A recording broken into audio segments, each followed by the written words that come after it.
नमस्कार, Rajesh sir classes में आपका स्वागत है। इस वीडियो में मैं बोर के परमाणु मॉडल पर चर्चा करूंगा तथा इस मॉडल की कमियों को भी बताऊंगा। पिछले वीडियो में मैं रदरफोर्ड के परमाणु मॉडल पर चर्चा कर चुका हूं, प्लेलिस्ट में जाकर आप देख सकते हैं। और अगले वीडियो में मैं समरफील्ड के परमाणु मॉडल पर चर्चा करूँगा, जिसमें बोर के परमाणु मॉडल की कमियों को दूर किया गया है।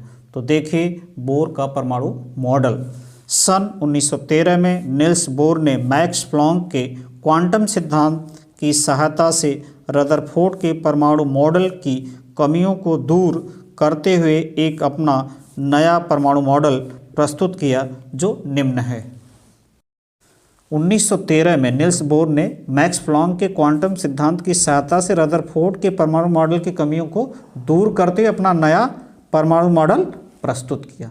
पहला है, इलेक्ट्रॉन केवल कुछ निश्चित कक्षाओं में ही नाभिक के चारों ओर चक्कर लगा सकते हैं, जिन्हें विविक्त, डिस्क्रीट अथवा अस्थायी कक्षाएं कहते हैं। क्योंकि रदरफोर्ड का जो परमाणु मॉडल था ये बताने में असमर्थ रहा, लेकिन इन्होंने बताया कि इलेक्ट्रॉन केवल कुछ निश्चित कक्षाओं में नाभिक के चारों ओर चक्कर लगा सकते हैं, जिन्हें डिस्क्रीट अथवा अस्थायी कक्षाएं कहते हैं। दूसरा, अस्थायी कक्षा में घूमता हुआ इलेक्ट्रॉन ऊर्जा का उत्सर्जन नहीं करता। किसी निश्चित कक्षा में घूमने वाले सभी इलेक्ट्रॉनों की ऊर्जाएं एक समान होती हैं। यानी अस्थायी कक्षा में घूमता हुआ इलेक्ट्रॉन ऊर्जा का उत्सर्जन नहीं करता। किसी निश्चित कक्षा में घूमने वाले सभी इलेक्ट्रॉनों की ऊर्जाएं एक समान होती हैं। तीसरा, इलेक्ट्रॉन केवल उन्हीं कक्षाओं में चक्कर लगाता है जिसमें इलेक्ट्रॉन का कोणीय संवेग h/2π का पूर्ण गुणज हो, जहां h क्या है, प्लैंक नियतांक है। यानी जो इलेक्ट्रॉन होते हैं वो उन्हीं कक्षाओं में चक्कर लगा सकते हैं जिसमें इलेक्ट्रॉन का कोणीय संवेग जो है h/2π का पूर्ण गुणज हो। अर्थात कोणीय संवेग m भी r बराबर nh/2π, जहाँ m क्या है, इलेक्ट्रॉन का द्रव्यमान, v इलेक्ट्रॉन का वेग है, r नाभिक से इलेक्ट्रॉन की दूरी, यानी जिस कक्षा में इलेक्ट्रॉन चक्कर लगा रहा है उस कक्षा की त्रिज्या है, तथा n बराबर 1, 2, 3। ये संख्याएं इलेक्ट्रॉनों की कक्षा, कोष अथवा ऊर्जा स्तर कहलाती हैं। इन कक्षाओं को क्रमशः K, L, M, N आदि अक्षरों से भी प्रदर्शित करते हैं। ये कक्षाएं ऊर्जा के बढ़ते क्रम में होती हैं। ये जो कक्षाएं होती हैं K, L, M, N, ये इनका ऊर्जा स्तर बढ़ता जाता है। यानी ये प्रथम, द्वितीय, तृतीय या 1, 2, 3, इन्हें कक्षा, कोष अथवा ऊर्जा स्तर तीनों कहते हैं। इसमें कोई कन्फ्यूजन नहीं होता है। तो ये हुआ तीसरी मॉडल की तीसरी विशेषता।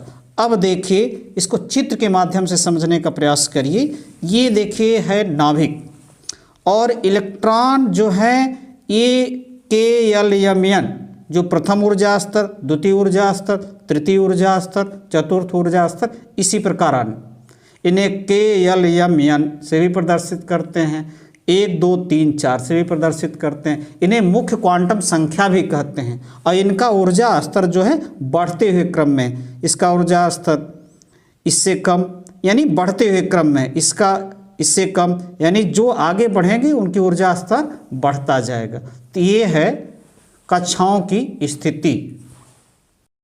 इन कक्षाओं में इलेक्ट्रॉन की संख्या भी निश्चित होती है। पहले कक्षा में 2 इलेक्ट्रॉन होते हैं, और दूसरी कक्षा में 8 इलेक्ट्रॉन होते हैं, तीसरी कक्षा में 18 इलेक्ट्रॉन होते हैं, और चौथी कक्षा में 32 इलेक्ट्रॉन होते हैं। तो ये है पहली कक्षा में 2, दूसरी में 8, तीसरी में 18 और चौथी में 32, और इसी प्रकार।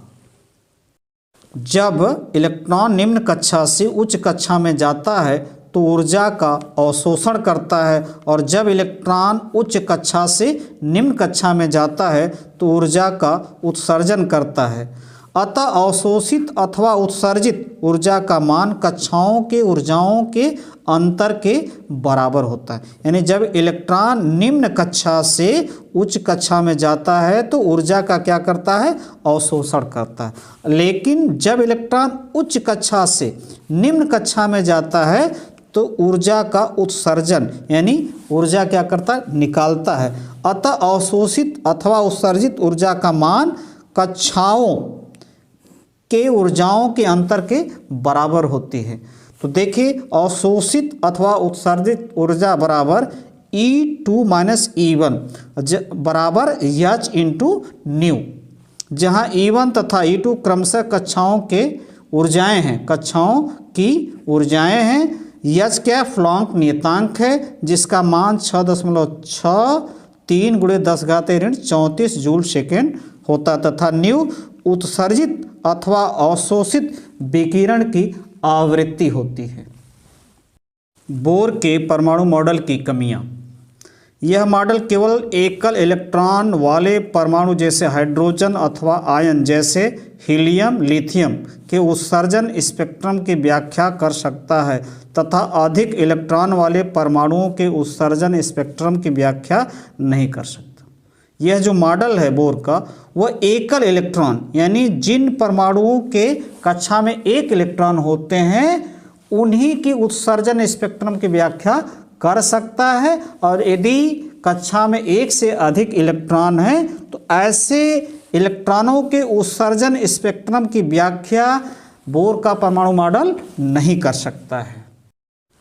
दूसरा, जिन परमाणुओं से उत्सर्जन स्पेक्ट्रम प्राप्त होता है यदि उन्हें चुंबकीय क्षेत्र में रख दें तो स्पेक्ट्रम की रेखाएं कई रेखाओं में विभक्त हो जाती हैं, जिसे जीमान प्रभाव कहते हैं। यानी जिन परमाणुओं से उत्सर्जन स्पेक्ट्रम प्राप्त होता है यदि उन्हें हम कहाँ रख दें, चुंबकीय क्षेत्र में रख दें, तो स्पेक्ट्रम की रेखाएं क्या करेंगी, अनेक रेखाओं में विभक्त हो जाती हैं, जिसे क्या कहते हैं, जीमान प्रभाव कहते हैं। तो जीमान इफेक्ट की व्याख्या यह मॉडल नहीं कर सकता है। जो जीमान इफेक्ट है इसकी व्याख्या यानी ये कई रेखाओं में कैसे विभक्त होती, कैसे टूटती हैं, इसकी व्याख्या बोर का परमाणु मॉडल नहीं कर सका। तीसरा है, उत्सर्जित स्पेक्ट्रम रेखाओं की तीव्रता की सूक्ष्म व्याख्या बोर मॉडल नहीं कर सका। जो उत्सर्जित स्पेक्ट्रम रेखाओं की तीव्रता की जो सूक्ष्म व्याख्या करनी चाहिए कि तीव्रता क्यों बढ़ती है घटती है, इसकी भी व्याख्या ये मॉडल नहीं कर सका। यदि वीडियो अच्छा लगे तो शेयर, लाइक और यदि इस चैनल को सब्सक्राइब नहीं किए हैं कर दीजिए। नमस्कार।